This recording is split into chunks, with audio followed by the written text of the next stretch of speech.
वो सोच सकता था जिसने उसके ऊपर बेटिंग की हुई है। तो अब थोड़े दिन पहले आप देखें ना, बाबर आजम की नई ई ट्रॉन आ गई, ऑडी ई ट्रॉन आ गई। बड़ी अच्छी गाड़ी है, मैंने भी रखी है, लेकिन अभी उनको लग पता जाएगा जब उसके इलेक्ट्रिक बोर्ड्स उड़ना शुरू होंगे बारिशों में। तो बाबर आजम जो हैं वो, उन्होंने कहा मेरे भाई ने मुझे गिफ्ट की है।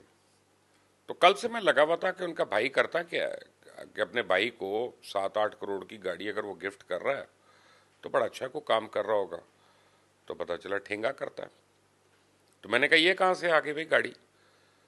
तो चुड़ैल ने कहा कि आप अमेरिका से मैच हारेंगे तो गाड़ियाँ नहीं आएंगी, आप अफगानिस्तान से मैच हारेंगे, नीदरलैंड से हारेंगे, आयरलैंड से हारेंगे तो आपके डीएचए में घर नहीं आएंगे, आपके ऑस्ट्रेलिया में प्लॉट नहीं आएंगे, आपके दुबई में अपार्टमेंट नहीं आएंगे, तो और कहाँ किसके आएंगे?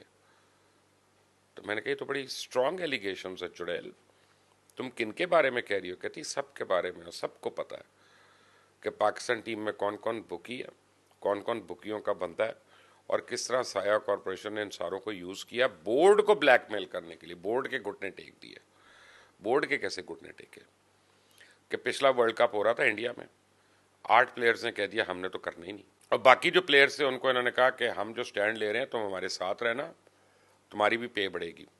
सब ने अपने कॉन्ट्रैक्ट करा लिए, 50 लाख 60 लाख, फिर एंडोर्समेंट्स और फिर गेट मनी और फिर शेयर मनी और स्पॉन्सर मनी, और ये वो करा लिया। ये 6-7 का टोला जो था 8 का टोला।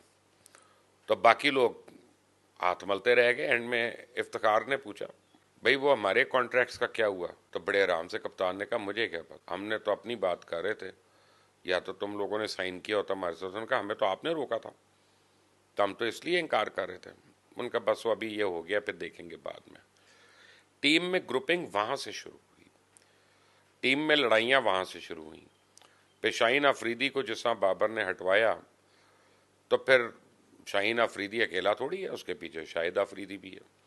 वो पूरी एक लॉबी है और उसका एक करिश्मा है, उसका वो एक स्टार है। तो वो सारा चला। तो फिर बाबर आजम ने कैसे चलना था?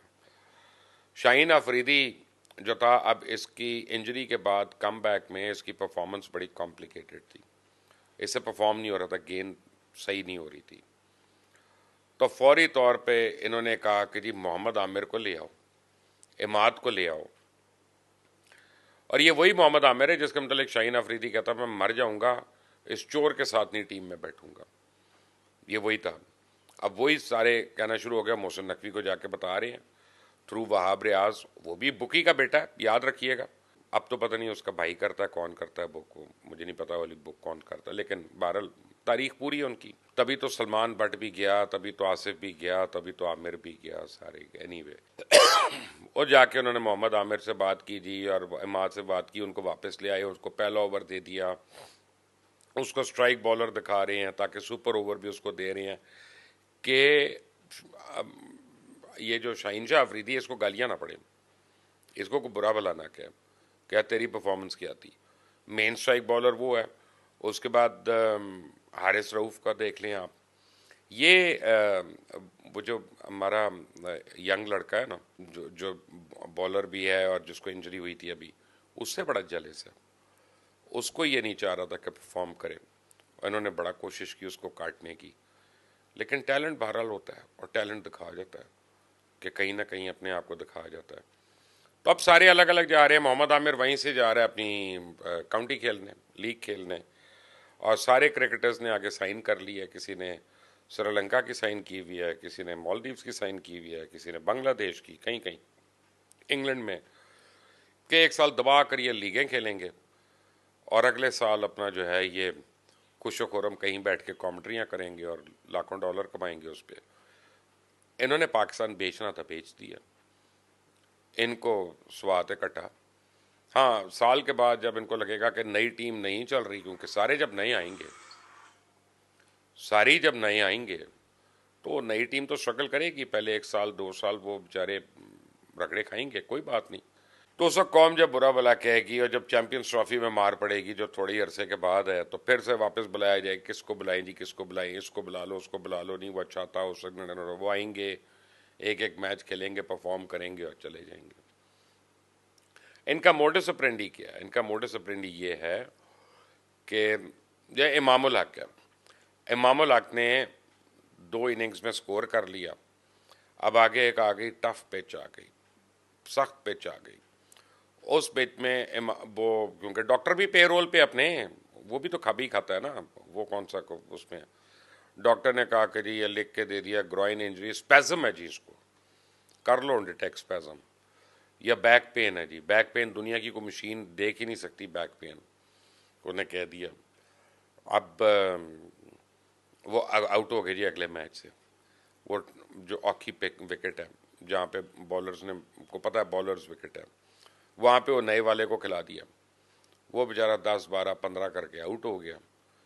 तो कह दिया कि जी इसकी तो परफॉर्मेंस ही कोई नहीं है। अगले मैच में जी इंजरी से रिकवर करके इमामुल हक वापस आ गए। कई कई साल इस तरह खेलते रहे हैं, यही इमाम, यही शादाब, यही सारे, ये इसी तरह खेलते रहे हैं कई कई साल। जिसमें बाबर भी मुलव्वस है, जिसमें इंजमामुल हक भी मुलव्वस है, जिसमें मुश्ताक भी मुलव्वस है, जिसमें सकलैन मुश्ताक भी मुलव्वस है, जिसमें ये सारे लोग हैं। यानी कमाल की बात यह है कि इन्होंने 3 3 बोर्ड के चेयरमैन खा गए हैं, इनकी करप्शन वहीं पे खड़ी हुई है। यानी चेयरमैन क्रिकेट बोर्ड जो है वो इनके, यानी करप्ट लोगों के और बुकियों के एकों के सामने नहीं खड़ा हो सका। और फिर क्या हुआ कि एक को जब निकाला रमीज़ को, रमीज़ ने जाके बाबर के हक में स्टेटमेंट्स देनी शुरू कर दी, ताकि बाबर के जो पूरी ट्रोल्स की टीम है वो रमीज़ के लिए बड़ी अच्छी अच्छी बातें करे और लोग कहें कि नहीं रमीज़ को ही ले आओ, चेयरमैन पीसीबी वापस ले आओ। तो ऐसा अब मोहसिन नकवी के लिए बड़ी टफ चॉइसेस हैं।